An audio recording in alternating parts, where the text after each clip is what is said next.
Shalom saudara kasih, dalam nama Tuhan Yesus kita akan mulai ibadah kita pada hari ini, ibadah online. Di mana Anda berada, kita mau tetap untuk memuji memuliakan nama Tuhan. Biarlah hati kita yang rindu dekat dengan Tuhan, kehidupan kita biarlah menyenangkan hati Tuhan.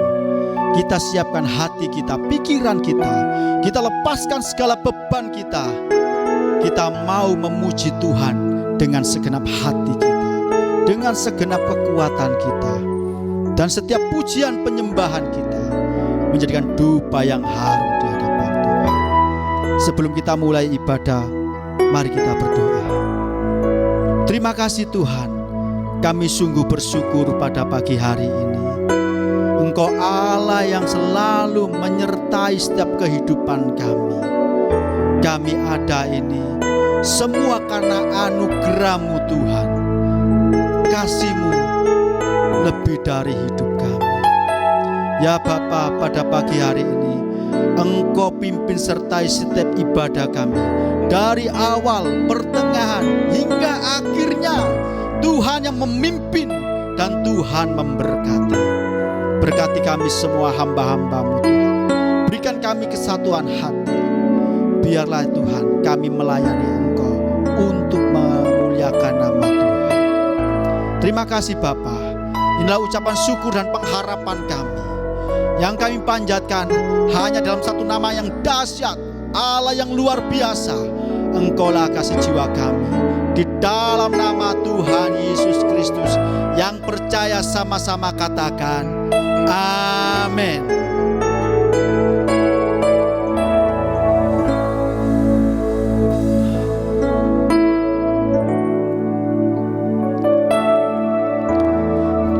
Pujian dan syukurku ku bawa padamu,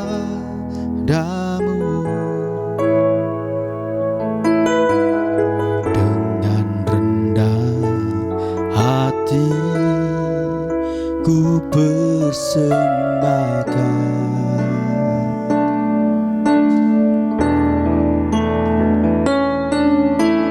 Sadar bila ku ada hanya karena anugerah, bukan karena kekuatanku.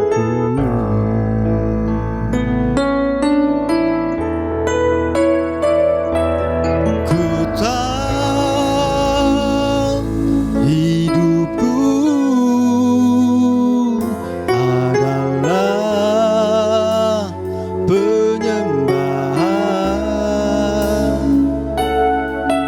Kau ciptakanku dalam kemuliaan-Mu.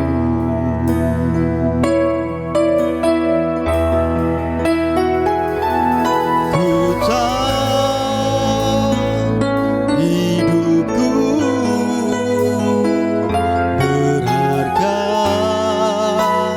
di mata-Mu. Segenap hidupku persembahkan pujian dan syukurku Tuhan. Pujian dan syukurku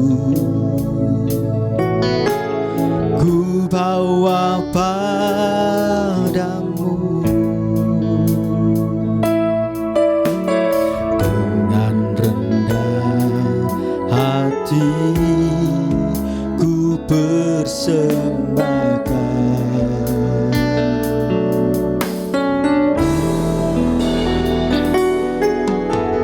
Sadar bila ku ada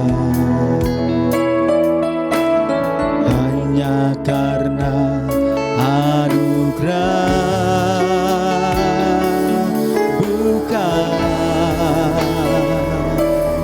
karena kekuatan.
kami berharga di mata-Mu Tuhan.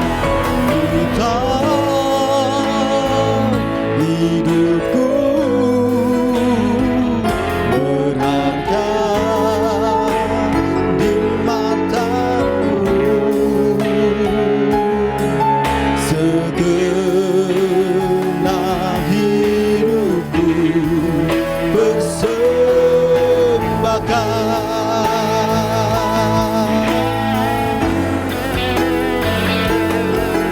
Segenap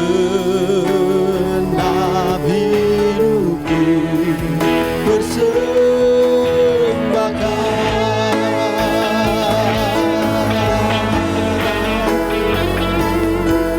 Segenap hidupku bersembahkan.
kasih dan kemurahan-Mu ya Bapa.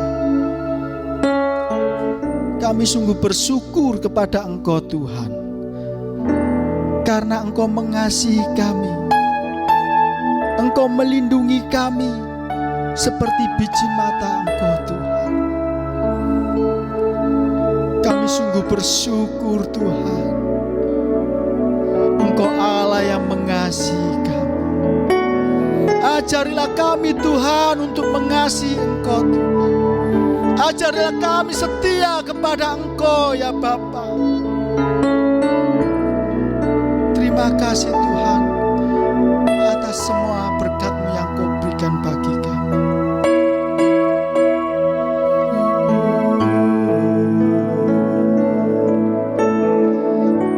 Haleluya. Kami percaya Tuhan, mukjizat-Mu nyata sampai saat ini ya Bapa. Di saat kami tak berdaya, di saat kami tak mampu Tuhan, kuasa-Mu bekerja dalam kehidupan kami, nyata dalam hidup kami Tuhan. Apapun permasalahan kami, Engkau Allah yang tak pernah meninggalkan kami sedetik pun, tetapi Engkau menyertai kami dan memberikan kekuatan, dan kami mampu untuk melewati setiap persoalan kami. Dan Engkau menyatakan mukjizat-Mu terjadi sampai saat ini. Mukjizat-Mu tak terbatas ya Bapa.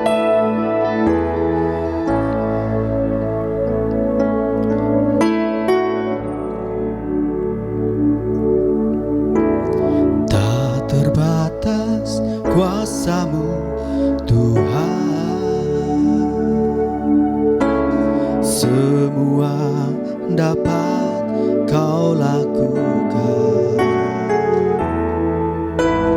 Apa yang kelihatan mustahil bagiku, itu sangat mungkin bagimu.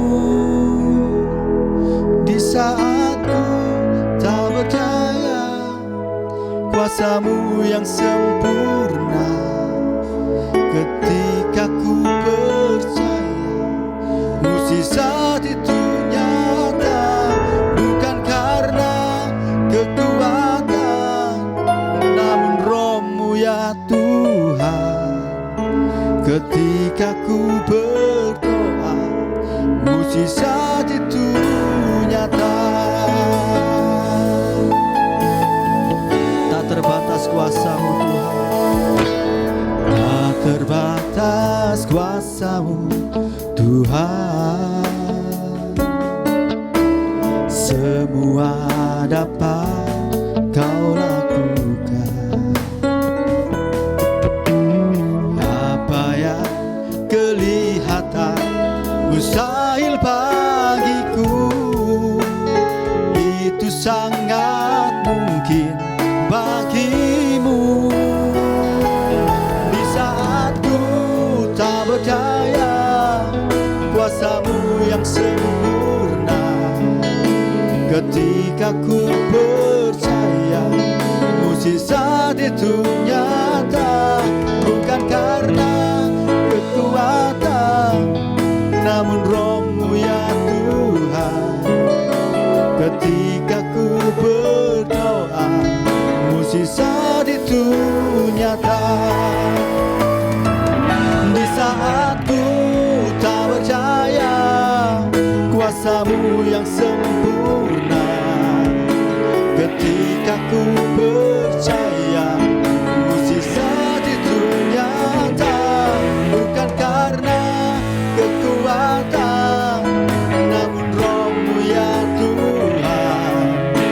Ketika ku berdoa, mukjizat itu nyata.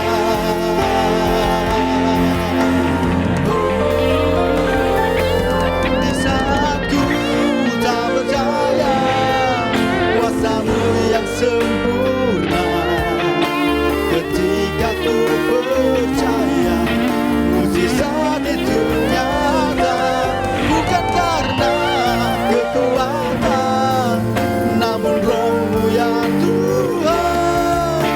Ketika ku berdoa, mukjizat itu nyata. Ketika ku berdoa, ketika ku berdoa, ketika ku berdoa, mukjizat itu nyata.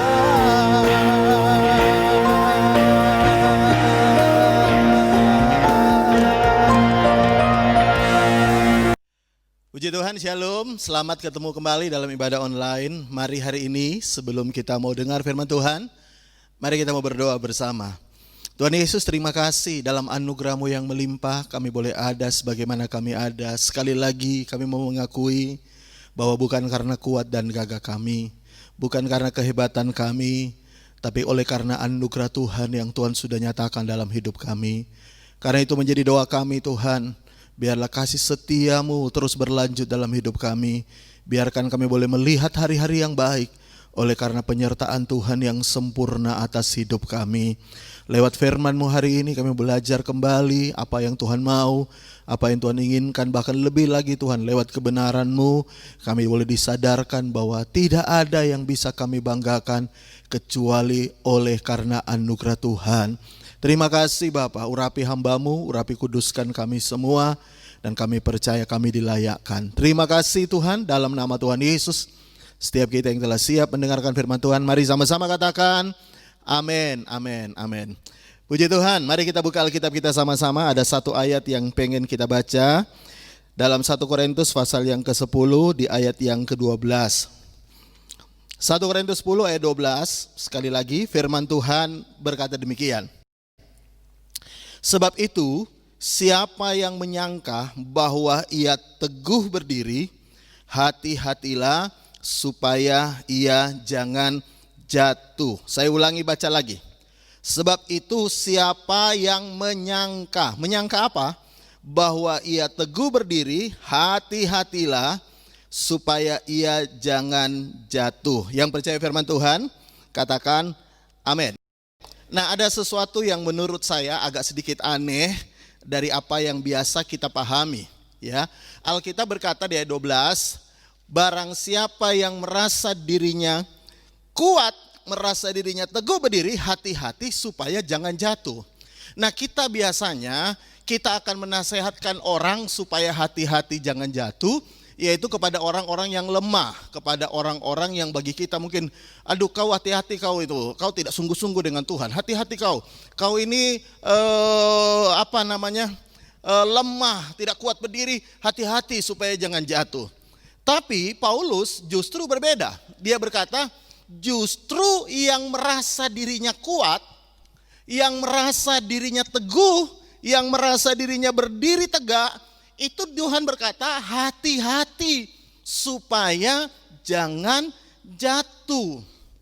Dengan kata lain sebenarnya Tuhan mau mengingatkan kepada kita bahwa ketika kita menyangka itu artinya gini, ketika kita merasa, ya, ketika kita mengira bahwa kita kuat, justru di situ adalah titik yang paling berbahaya dalam hidup kita. Makanya Paulus menasehatkan, ketika engkau merasa dirimu kuat, merasa dirimu hebat, merasa dirimu luar biasa, merasa dirimu teguh, hati-hati, karena itu titik terlemah dalam hidup kita. Sehingga Paulus berkata, hati-hati supaya kita jangan jatuh. Saya mau berkata kepada saudara, kekuatan kita sebenarnya bukan ketika kita merasa kuat. Kekuatan kita justru ketika kita merasa lemah, dan kekuatan Tuhan berlimpah-limpah dalam hidup kita. Makanya Paulus pernah berkata begini, justru dalam kelemahanku kuasa Tuhan sempurna. Paulus tidak berkata justru ketika aku merasa beriman, merasa kuat, merasa luar biasa, kuasa Tuhan sempurna. Tidak, tapi Paulus berkata justru ketika aku merasa lemah, kuasa Tuhan sempurna dalam hidup kita. Jadi kekuatan kita sebenarnya bukan karena kita merasa kuat, bukan karena kita merasa hebat, tapi karena kita tahu kita lemah, dan kalau kita bisa kuat hari ini, semua karena kekuatan yang dari Tuhan. Makanya kalau saudara baca ya dalam 2 Timotius pasal yang kedua, Paulus pernah menasehatkan kepada Timotius ya.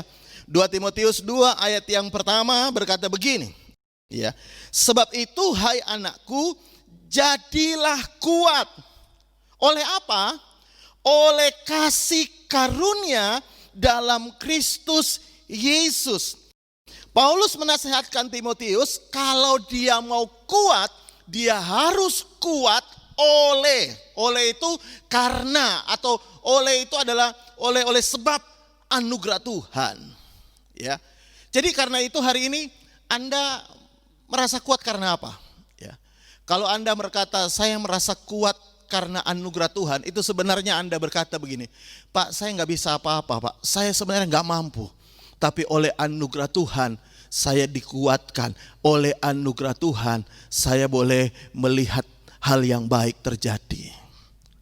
Nah, sekali lagi dari ayat yang tadi kita baca, Paulus berkata, ketika engkau menyangka, merasa bahwa engkau kuat, justru disitulah engkau harus waspada, karena itu titik di mana paling gampang engkau jatuh. Nah, sekarang pertanyaannya begini, apa bedanya Pak antara orang merasa kuat karena anugerah Tuhan atau orang merasa kuat karena kekuatannya sendiri? Ya, Paulus tadi bilang kita kuat oleh kasih karunia. Ya, tapi ada orang merasa dirinya kuat. Nah, apa bedanya? Nah, kita kembali di dalam dalam 1 Korintus 10 tadi, ayat 12 tadi, apa bedanya? Yang pertama adalah begini, kalau saudara lihat dulu ayat 11 Alkitab berkata begini, semuanya ini telah menimpa mereka sebagai contoh dan dituliskan untuk menjadi peringatan bagi kita yang hidup pada waktu di mana zaman akhir telah tiba. Perhatikan, sebelum Paulus berkata siapa menyangka kuat, Paulus bicara lebih dulu tentang orang Israel. Kalau saudara baca di ayat sebelumnya, Paulus menceritakan tentang kejatuhan, tentang dosa-dosa orang Israel. Makanya di ayat 6, saya mau tunjukkan dulu ayat 6, lihat kembali. 2 kali ditulis, ya tadi ayat 11 sudah ditulis, ayat 6 diulang lagi. Semuanya itu telah terjadi sebagai contoh untuk kita, untuk memperingatkan kita supaya jangan kita menginginkan hal-hal jahat seperti yang telah mereka perbuat. Ayat 6 dan ayat 11 berkata bahwa semua yang terjadi dalam kehidupan orang Israel itu sebagai contoh. Nah, apa aja? Di ayat 7 dikatakan begini, ayat 7. Supaya jangan kita menjadi penyembah-penyembah berhala. Ayat 8 dikatakan janganlah kita melakukan percabulan. Ayat 9 berkata, janganlah kita mencobai Tuhan. Ayat 10 berkata, janganlah bersungut-sungut. Dan di akhir ayat 11 kembali ditulis, apa yang mereka alami sebagai contoh. Lalu apa hubungannya antara tadi menyangka diri kuat dengan ayat-ayat sebelumnya? Nah, sebenarnya sederhana sekali. Paulus berkata begini, yang terjadi antara orang Israel, kejatuhan mereka, itu sebenarnya adalah contoh bagi kita sebagai peringatan untuk kita. Nah, orang yang merasa dirinya kuat, kejatuhan orang lain bukan sebagai contoh dan peringatan, bukan. Tapi sebagai bahan untuk gosip, sebagai bahan untuk olok-olokan, sebagai bahan untuk cercaan. Kenapa saudara tahu? Saya mau tunjukkan begini. Dengarkan ini ya. Orang yang merasa kuat selalu melihat kejatuhan orang, dia merasa dirinya hebat lalu mencerca, lalu mengolok-olok. Padahal Alkitab berkata, kejatuhan orang Israel itu sebagai contoh untuk memperingatkan kita. Jadi kejatuhan orang Israel bukan sebagai bahan gosip, bukan sebagai bahan untuk mengolok-olok, bukan sebagai bahan untuk mencerca, tetapi sebagai contoh. 2 kali sampai ditulis dalam Alkitab, ayat 6 dan ayat yang ke-11. Makanya begini, saya mau beritahu, orang yang kuat karena anugerah Tuhan, kalau dia melihat kejatuhan orang, dia akan berkata begini, saya ini kalau masih bisa kuat, itu bukan karena saya, tapi karena Tuhan yang memberikan saya kekuatan. Tapi kalau orang yang merasa dirinya kuat, dia lihat kejatuhan orang, maka dia akan mengolong-olong, alah kamu kayak gini aja jatuh, alah kamu kayak gini, makanya hidupmu kayak gini, makanya hidup begitu. Padahal dia gak sadar kalau sebenarnya ada orang yang masih tegak berdiri sampai hari ini dalam situasi apapun, tersulit apapun dalam hidupnya, itu bukan karena kita. Saya bisa dengar kata amin. Anda masih bisa bertahan hari ini. Anda gak jatuh, Anda gak melakukan hal-hal dosa, Anda gak melakukan hal-hal yang mungkin buruk menurut Anda, karena yang sudah dilakukan orang lain, itu bukan karena Anda lebih baik, tapi oleh anugerah Tuhan yang Tuhan sudah nyatakan sehingga kita boleh tetap ada. Sekali lagi, makanya yang pertama dari ayat yang kita baca, konteks ayatnya berkata begini, apa yang terjadi zaman dulu itu sebagai contoh, bukan sebagai bahan untuk kita merasa diri kita hebat. Karena itu, dengarkan baik, orang-orang yang merasa dirinya hebat, Alkitab memperingatkan, hati-hati supaya engkau jangan jatuh. Karena saya tahu begini, kalau kita tidak jatuh, itu karena Tuhan. Saya bisa dengar kata amin. Kalau kita masih kuat hari ini, itu karena Tuhan. Saya bisa dengar kata amin. Kalau kita hari ini bisa melakukan banyak hal, kita masih bisa melayani, kita masih bisa sungguh-sungguh dengan Tuhan, kita masih bisa melakukan banyak hal. Menurut saya tidak ada yang hebat dari hidup kita. Kita karena Tuhan. Karena itu Paulus berkata pada Timotius, kalau kau kuat, kuatlah oleh kasih karunia Tuhan. Bukan karena kuat karena engkau merasa dirimu kuat, merasa dirimu hebat, tapi kuatlah oleh karena kasih karunia Tuhan. Kalau Anda masih bisa setia hari ini, jangan mencibir kepada orang yang tidak setia. Karena sebenarnya kalau engkau bisa setia, itu karena pertolongan Tuhan dalam hidup kita. Doakan mereka supaya mereka juga diberi anugerah sama Tuhan, supaya mereka juga bisa setia. Saya bisa dengar kata amin. Karena itu yang pertama, sekali lagi ya, apa yang terjadi atas hidup orang lain sebenarnya sebagai contoh dan peringatan untuk diri kita sendiri. Itu yang pertama. Yang kedua, kalau saudara baca di dalam ayat 25, apa perbedaan antara orang kuat dalam kasih karunia dengan orang yang merasa dirinya kuat? Kalau yang pertama tadi, orang yang kuat karena kasih karunia Tuhan, semua kejatuhan dia anggap sebagai contoh untuk memperingatkan dirinya.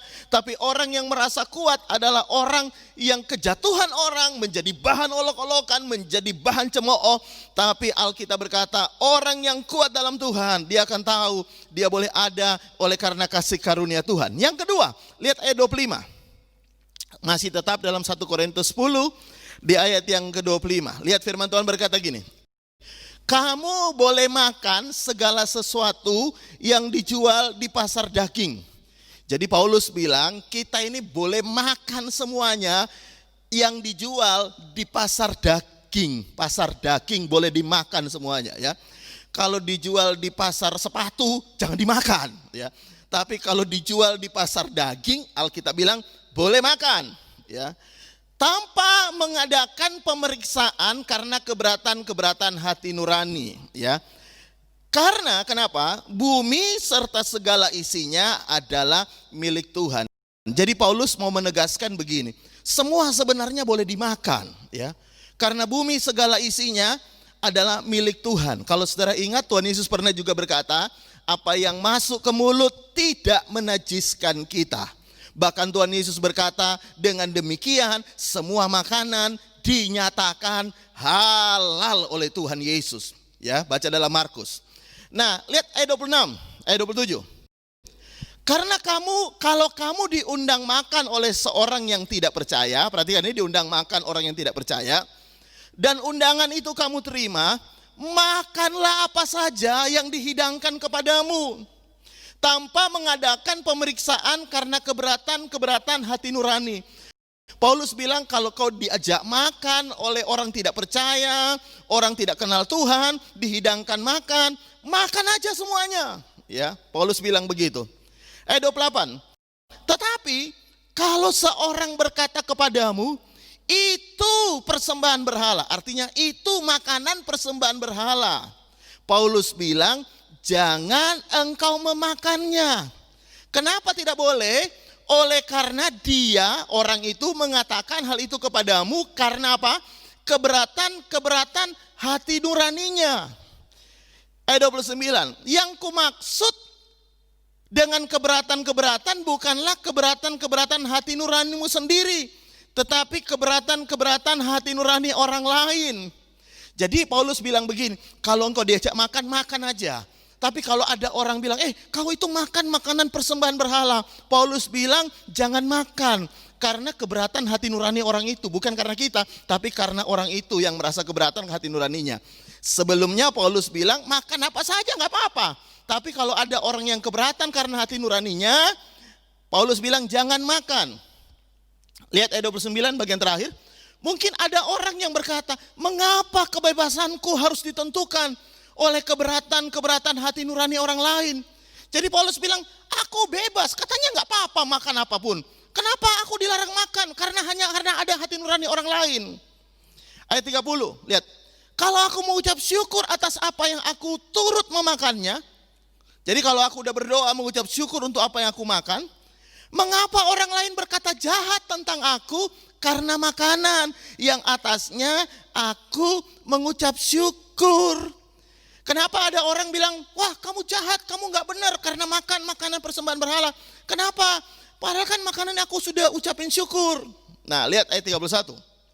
Aku menjawab, jika engkau makan atau jika engkau minum, atau jika engkau melakukan sesuatu yang lain, lakukanlah semuanya itu untuk kemuliaan Tuhan.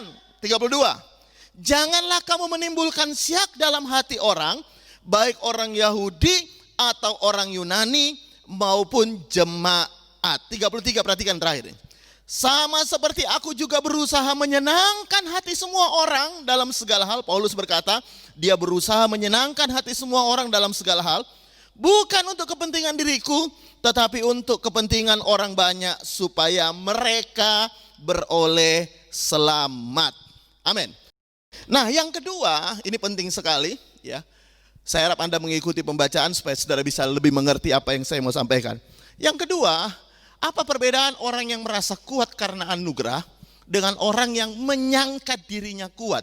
Nah, yang kedua Paulus bicara soal makanan. Paulus bilang boleh makan apa saja. Itu tidak dilarang. Yesus juga menegaskan semua makanan halal karena yang masuk ke mulut tidak menajiskan kita. Berarti boleh, ya. Tapi Paulus bilang kalau kita lagi makan diundang orang kafir, lalu makanan yang disajikan kepada kita itu makanan persembahan berhala, Paulus bilang gini, makan aja. Kecuali ada orang yang merasa keberatan karena hati nuraninya kayak syak, waduh kau kok makan makanan persembahan berhala. Dia rasa keberatan, ya. Lalu Paulus bilang gini, lebih bagus kau jangan makan. Nah Paulus bilang kalau ada orang berkata, loh aku kan udah berdoa, udah bersyukur, kenapa orang lain melarang bilang aku jahat karena aku makan makanan yang aku sudah doakan. Paulus bilang apapun yang kita lakukan hendaknya lakukan untuk kemuliaan Tuhan. Jangan jadi batu sandungan bagi orang. Dan Paulus bilang begini, aku ini berusaha menyenangkan semua orang. Memang saya tahu kita nggak bisa menyenangkan semua orang. Bisa bilang amin? Tapi bukan berarti kita musuhin semua orang. Ya. Nah lihat bagian yang kedua, apa yang saya mau katakan. Yang menarik bagi saya adalah begini. Paulus tidak ngomong begini.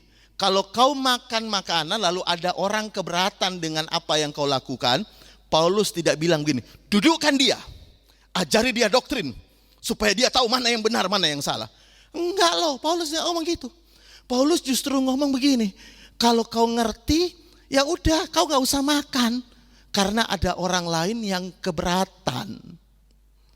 Saya mau beritahu kepada saudara, hari ini kita kalau lihat orang yang berbeda pengertiannya dengan kita, dikecam. Hari ini kalau kita lihat ada orang yang kita ngerti, wah doktrinmu salah itu, nggak benar itu, dikecam. Paulus justru bilang gini, yang ngerti dirinya benar ya wes nggak apa-apa. Kenapa? Karena sebenarnya begini, ya. Saya beritahu begini, ya.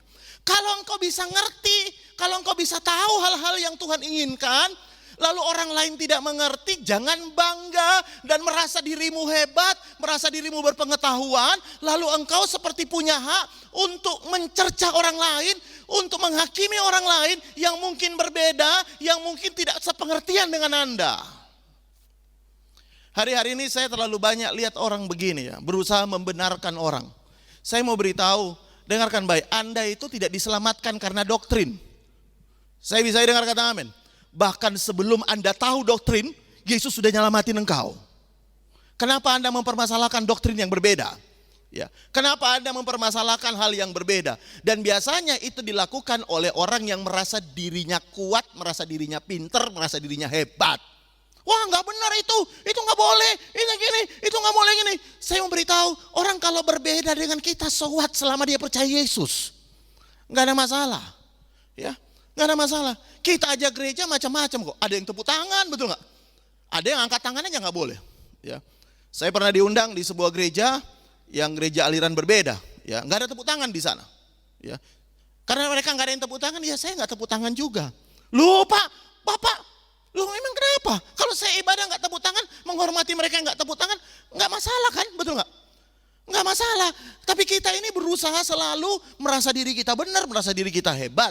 Dan itu yang Tuhan katakan, kalau engkau merasa kau teguh berdiri, hati-hati kau jatuh. Saya mau beritahu, dengarkan baik, ya.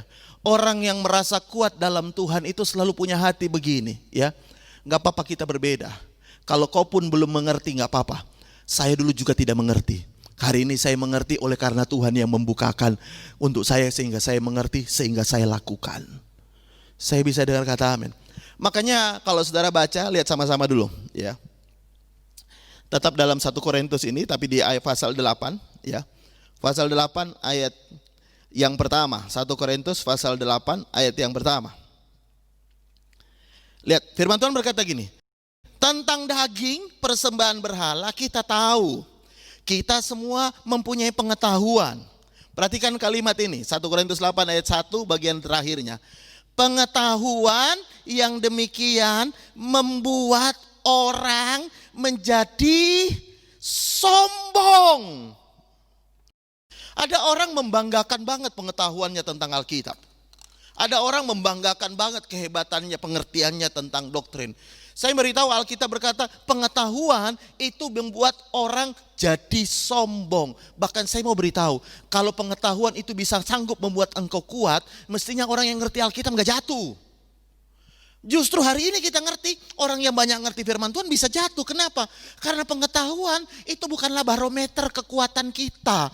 Kekuatan kita diukur dari kemampuan kita berkata, aku gak bisa apa-apa tanpa Tuhan. Justru situ gak kuat. Saya bisa dengar kata amin. Makanya dia bilang gini, pengetahuan itu membuat orang menjadi sombong. Tetapi perhatikan ini, kasih membangun. Jika ada seorang, ayat 2, menyangka bahwa ia mempunyai suatu pengetahuan. Jadi Alkitab bilang, kalau ada orang merasa dia punya pengetahuan, Paulus bilang begini, maka ia belum juga mencapai pengetahuan sebagaimana yang harus dicapainya. Jadi kalau ada orang merasa dirinya pintar, merasa dirinya punya pengetahuan, Paulus justru bilang dia belum tahu apa yang harus sebenarnya yang dia tahu. Makanya begini, saya mau beritahu, orang yang kuat dalam Tuhan, dia tidak pernah membanggakan apa yang dia mengerti, apa yang dia tahu, apa yang dia rasa bahwa dia punya pengetahuan. Tapi dia mampu menerima. Makanya Paulus tadi bilang begini, kalau ada orang yang tidak mengerti dan merasa keberatan karena Anda makan, Paulus bilang lebih bagus enggak usah makan. Kenapa? Paulus tidak bilang, kasih tahu yang hati nuraninya lemah, keberatan, kasih tahu yang benar kayak apa. Paulus gak ngomong gitu loh. Paulus malah bilang begini, ya. Aku aja berusaha menyenangkan, ayat 33 tadi, 1 Korintus 10. Menyenangkan banyak orang supaya mereka bisa diselamatkan. Makanya saya melihat begini, saudara tahu ya. Semakin kita merasa hebat, semakin kita bisa merasa jago, ya. Ada istilah sekarang, hebat bang jago, ya. Sekarang istilah sekarang, ya. Justru tidak mempermuliakan nama Tuhan. Alkitab berkata kalau engkau makan, minum, lakukan apa saja, itu mempermuliakan nama Tuhan. Apa hebatnya kita? Kalau kita merasa diri pintar, merasa diri kita hebat, lalu kita punya hak, seolah-olah punya hak untuk mencerca orang lain. Kita punya hak seolah-olah mendiskreditkan orang lain yang berbeda dengan kita. Apa hebatnya kita? Justru mempermalukan nama Tuhan. Hebatnya kita adalah gini, ketika kita bisa menerima orang yang lemah, itu hebat. Saya bisa dengar kata amin. Itu hebat. Karena Tuhan Yesus lakukan itu. Apa hebatnya Tuhan kalau dia cuma bisa menerima orang-orang yang baik? Saudara tahu hebatnya Tuhan apa? Dia nerima saya dan Anda yang tidak baik. Itu hebatnya Tuhan. Itu hebatnya Tuhan. Tapi sayang sekali, ada banyak orang merasa dirinya kuat, merasa dirinya teguh, merasa berpengetahuan. Sehingga hari-hari ini gereja saling serang satu dengan yang lain. Saling serang hanya karena doktrin. Sekali lagi saya mau berkata, doktrin tidak menyelamatkanmu. Yang menyelamatkanmu itu Yesus. Jauh sebelum engkau kenal doktrin, jauh sebelum engkau baca Alkitab, bahkan jauh sebelum engkau hari ini melayani, Yesus sudah mengasihi engkau sebelum engkau tidak tahu doktrin apa-apa. Karena itu jangan ribut soal doktrin. Oh boleh makan atau enggak? Malah salah. Hari ini kalau kau enggak makan, ya udah aku enggak makan juga, meskipun saya tahu enggak apa-apa. Ya. Karena itu hari ini yang masalah bagi gereja enggak bisa bersatu. Karena selalu ada satu gereja dengan yang lain, selalu merasa dirinya lebih hebat dari gereja yang lain. Makanya doa Tuhan Yesus, ya Yesus berkata, Tuhan jadikan mereka satu. Satu itu bukan berarti sama, bukan. Tuhan Yesus tidak berkata gini, Tuhan samakan doktrin mereka. Tidak, Tuhan berkata jadikan mereka satu supaya dunia tahu mereka muridku, sehingga banyak orang boleh datang dibawa kepada Tuhan. Tuhan tidak pernah berkata Tuhan jadikan mereka sama, ya enggak. Tapi jadikan satu. Satu itu boleh berbeda, tapi jadi satu. Ya, suami istri dikatakan dua jadi satu. Suami dan istri beda, tapi jadi satu, bukan jadi sama. Ya, ya, bukan jadi sama. Makanya tidak ada pemberkatan antara Adam dan Edi, enggak ada. Kenapa? Karena beda Adam dan Hawa. Ya. Berbeda tapi jadi satu. Saya bersyukur tentunya untuk anugerah Tuhan dalam hidup kita masih dipelihara di masa pandemi ini. Ya. Tapi paling tidak ketika ada pandemi, ya tidak ada lagi terlalu banyak keributan-keributan yang terjadi dalam dunia kekristenan.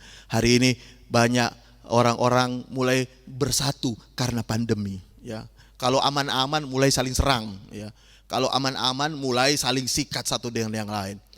Ya, kalau engkau merasa benar, engkau merasa dirimu banyak pengetahuan, doakan orang yang tidak punya pengetahuan seperti dirimu. Bisa bilang amin? Karena kali ini kalau engkau bisa punya pengetahuan, engkau bisa kuat. Bisakah engkau berkata begini, aku ini bisa ngerti karena Tuhan yang membukakan untuk diriku. Bisa bilang amin. Aku ini bisa sungguh-sungguh, tahu gak? Aku gak lebih hebat dari orang itu. Tapi karena aku dapat anugerah, Tuhan itu kok tarik hatiku, itu pengen dekat dengan Tuhan.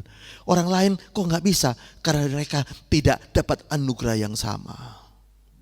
Bisa bilang amin. Sehingga tidak ada lagi orang yang merasa kuat. Tapi semua orang berkata, aku kuat oleh kasih karunia Tuhan. Kalau aku bisa melayani karena Tuhan. Kalau aku bisa memberi karena Tuhan. Kalau aku bisa sungguh-sungguh karena Tuhan. Aku bersyukur buat anugerah Tuhan dalam hidupku. Tuhan Yesus memberkati kita semua hari ini. Dan saya berdoa biar kebenaran firman Tuhan yang sederhana ini membuat kita semakin menyadari tidak ada orang yang bisa kuat dalam Tuhan kecuali orang itu merasa anugerah Tuhan yang memberikan dia kekuatan. Amin. Mari kita berdoa. Mari tundukkan kepala saudara sejenak, angkat tangan kananmu, taruh tangan kirimu di dada. Bagi saudara yang mau berkata, Tuhan kuatkan aku melewati hari-hari sulit ini. Aku tahu aku tidak mampu, aku tahu aku tidak bisa. Tapi kami bersyukur anugerah-Mu melimpah dalam hidup kami. Sehingga kami boleh setia, boleh sungguh-sungguh. Boleh hari ini mengikuti ibadah online. Kami tahu oleh karena anugerah Tuhan. Di tengah keterbatasan kami boleh melihat penyertaan Tuhan yang sempurna. Di tengah keterbatasan kami masih boleh beribadah. Karena itu hamba berdoa berkati seluruh jemaat Tuhan, siapapun yang mendengarkan siaran ibadah online dari Logos ini, berkati mereka, usaha pekerjaannya diberkati, rumah tangganya diberkati. Dan kami berdoa dalam nama Tuhan Yesus biar mereka boleh tetap hidup oleh karena anugerah Tuhan. Berkati gereja Logos, Ibu Gembala, terus diberikan kekuatan, kesehatan, kemampuan untuk memimpin di masa-masa sulit ini. Bahkan Tuhan juga memberkati seluruh hamba-hamba Tuhan yang sudah begitu luar biasa melayani Tuhan, yang sudah luar biasa karena kami tahu mereka terima anugerah luar biasa. Bukankah Engkau berkata, bukan kami yang memilih Engkau, tapi Tuhan yang sudah memilih kami untuk kami boleh berada di Logos melayani Tuhan dengan cara yang luar biasa oleh anugerah-Mu. Berkati Tuhan. Dan kami percaya Tuhan Yesus, masa pandemi kami tidak tahu kapan akan berakhir. Kami tahu, satu hal yang kami tahu, anugerah-Mu tidak pernah berhenti dalam hidup kami. Dan mari buka tanganmu sama-sama, kita siap terima berkat Tuhan. Kalau engkau percaya setiap perkataan firman Tuhan ini, amenkan dengan imanmu. Di dalam nama Tuhan Yesus kami percaya terjadi. Tuhan memberkati engkau dan melindungi engkau. Tuhan menyinari engkau dengan wajahnya dan memberikan engkau kasih karunia. Tuhan menghadapkan engkau dengan wajahnya dan memberikan engkau damai sejahtera. Saudaraku yang kekasih, terimalah berkat dari Allah Bapa, cinta dan kasih sayang Tuhan kita Yesus, persekutuan dengan Allah Roh Kudus menyertai kita semua sampai Maranatha, Dia menjemput kita di awan-awan. Dalam nama Tuhan Yesus, sekali lagi yang percaya, sama-sama katakan amin, amin, amin, amin, amin. Puji Tuhan. Ibadah kita sudah selesai. Kembali saya mau ingatkan kepada Bapak Ibu saudara sekalian yang belum subscribe, mari subscribe. Khususnya buat Anda jemaat Logos, ayo subscribe ya. Dan Anda juga bisa ikuti ibadah setiap minggunya. Anda bisa share, kalau Anda diberkati Anda bisa share. Dan juga Anda bisa beritahu kepada teman-teman yang lain supaya bisa mengikuti ibadah-ibadah di gereja Logos ini. Tuhan Yesus memberkati kita semua.